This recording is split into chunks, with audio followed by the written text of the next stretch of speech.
Hello guys, good morning. For today's soup, gagawa tayo ng vegetable soup with mushroom.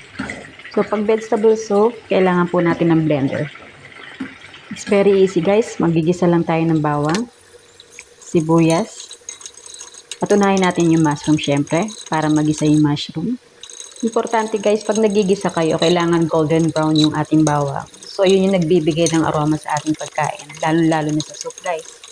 Pwede natin siyang lagyan ng chicken cube or any kind of pampalasa kung ano yung gusto nyo.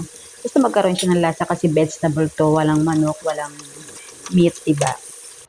Kaya ang secret dito guys, yung mga pinagputulan ko ng manok, yung mga buto-buto, pinakukuluan ko sa. So yun yung pinakang sabaw ko sa aking soup. Kaya masyadong malasa. At importante guys, yung patatas pag vegetable soup kasi yun yung magtitik sa soup natin. Yun yung magbibigay ng lapsa.